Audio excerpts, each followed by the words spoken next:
Well, hello everybody. Today marks my momentous return to running through and reviewing the 5 wonderful hot sauces that were so generously sent to me by the Washington State Hot Sauce Company, SeaFire Gourmet.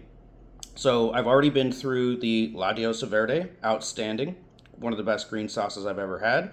The garlic habanero, very, very good. I loved it, considering the fact that there's a pepper in it that I don't particularly love, but I love that sauce.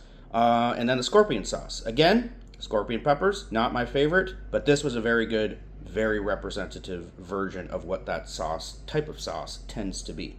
So, I'm moving into the super hot ones. I know scorpion peppers are technically a super hot, but on the heat scale of SeaFire Gourmet itself, they were only a 4 out of 5. The last 2 sauces in this series of 5 both get the full 5 out of 5. So the one I'm going to talk about today is the Reaper sauce, and then after that I've got the Ghost sauce. And there's kind of an ironic switch here, which is despite the fact that ghost peppers are not considered to be as hot as Reaper peppers, I do feel that the Ghost sauce is hotter than the Reaper sauce because I've actually had the Reaper and the Ghost sauce by this company before. So yeah, that's why I'm doing the Reaper sauce first. And yeah, that's another thing. So those first 3 sauces, the La Diosa Verde, the garlic habanero, the scorpion sauce, I had never tried those before. A couple years ago, I tried and reviewed these on my son's YouTube channel. That was way back in the day when he used to review all kinds of spicy products. And I remember we loved this sauce, but I'm going to give it a second look today. And I'm going to do something kind of interesting and unexpected, probably for most of you, unexpected, in terms of the food that I'm going to serve it with. But what I'm going to do is I'm going to try it out by itself, and I'm sure all of those wonderful feelings that I had the first time that I tried it and subsequent times I've tried it will return to me, and I'll just be in absolute hot sauce ecstasy. But let me also show you what I'm going to be doing with it food-wise. So what we have here is a gluten-free Polish chili cheese dog. So yeah, there's a chopped up Polish sausage in there, and then it is covered in a nice chili that I made from scratch. There's a lot of stuff in there that I'm not going to go into. Just trust me, it's good.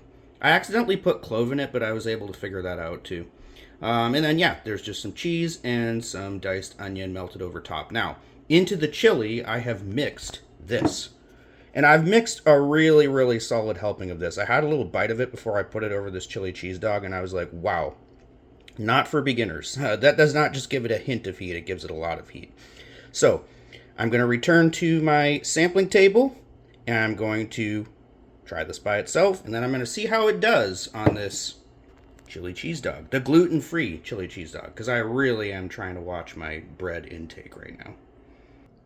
Alright, so if you are introducing somebody to Reaper sauces for the first time, I would say that there is no sauce better than this one to get them introduced to the pepper.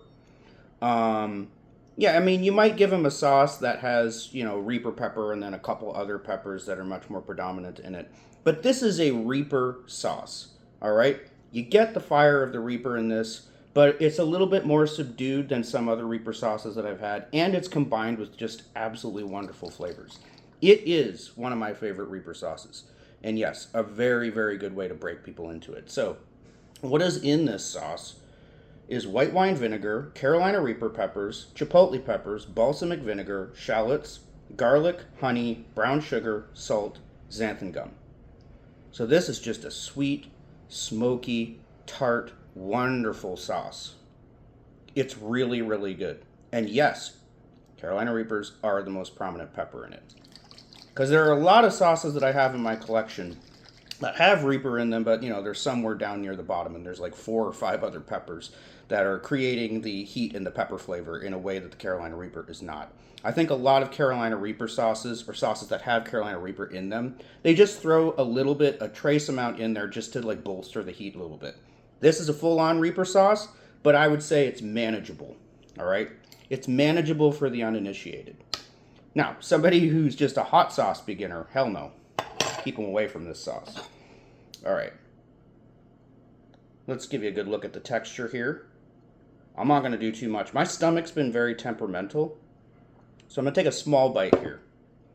But as you can see, Oops, a little bit of that dripped onto this. I'll tilt it forward. As you can see, it's got kind of a nice like mid-chunky texture. There's a lot of pureed chipotle and Reaper pepper in there and other things. A mid-thickness. So I really like the texture. And if you're brave enough, you can just flat out baste this over, you know, a steak or a pork chop or something like that, if you're brave enough. All right, let's give it a go.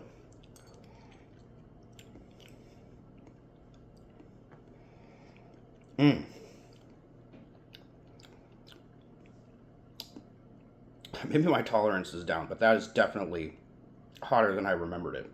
But absolutely delicious. The sweet smokiness that comes in there, you know, and the Reaper heat, while it is, you know, kind of forthright, more than I remembered it, it's not just like that immediate blast of extreme heat that just automatically overtakes anything else.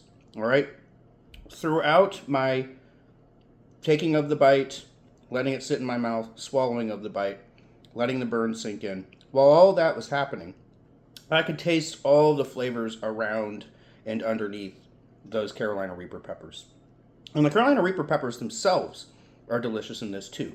That's another thing that you know, is really important when you're breaking people into Carolina Reaper peppers, is remind them constantly, this is actually a delicious pepper.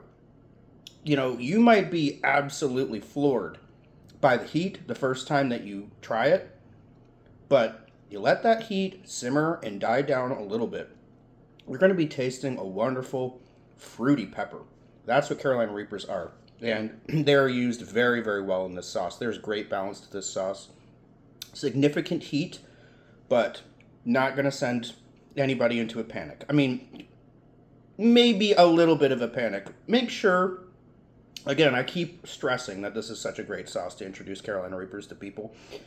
Just make sure that they take a small drop at first. Then they're going to want a little bit more, and they'll get acclimated to the heat that is bombarding their mouth. But yeah, I mean, there's just so much goodness in this sauce. I love everything that's in it, and I love the way everything is used. There's such good balance. I'm so glad it doesn't have that, you know, overly sharp, just like distilled white vinegar flavor, because it uses white wine vinegar for tartness. It's just outstanding. But it's also giving me an acid reflux attack, so I'm going to have to take a little break. All right, so this fantastic, fiery, smoky sweet Reaper hot sauce by SeaFire Gourmet gets a 9 out of 10 for me. Let's see how it does in this. I'll show it from the other side too, just for good measure. All that melty cheese on the plate. I gotta start doing more of this. If this works out nicely, more gluten-free versions of things that normally go on buns. All right, let's get a nice bite here.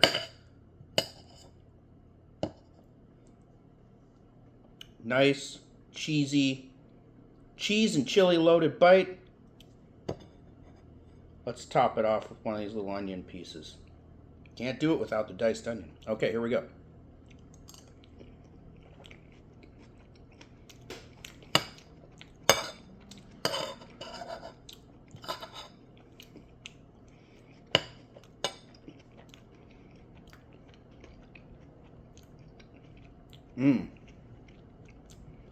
Oh yeah.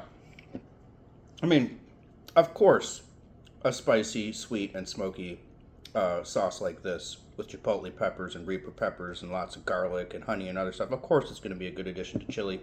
And it is. I would just say, make sure your chili's got lots of beans, lots of meat, lots of chunks and vegetable in it. You want it to really absorb that sauce, and that's what this does. Because you don't want, I don't think like a brothy chili would be a good thing to add this to. You want everything to be very reduced, a very chunky chili, and then you just kind of infuse everything that's in that chili with a good dose of this. The things that it does to that chili that I made are wonderful. And yeah, it's really nice with the Polish sausage in there, and with the cheese and the onions. Well, I don't know what else to say. If you like chili cheese dogs, try this. If you're not, trying to cut down on your gluten, do it with a nice big, outdoor bun. Or, I think this would be just as fantastic, just added to a meal. If you're just trying to have a bowl of chili, absolutely. Yeah, it doesn't have to be a chili cheese dog. I was just trying to be a little bit more interesting than just, here's a pot of chili, let me throw some of this in. Yep, great additive to chili. Like I said before, it's probably really good added to barbecue sauces, or if you're brave enough, just basting meat with it just directly. Great sauce, love it. Next up is the ghost sauce. Oh, and I didn't give a heat rating to this. It's hotter than I remembered it, but it's still not really above a 3, which again is why I'm recommending this to people who have not had a Reaper sauce before. Great place to start.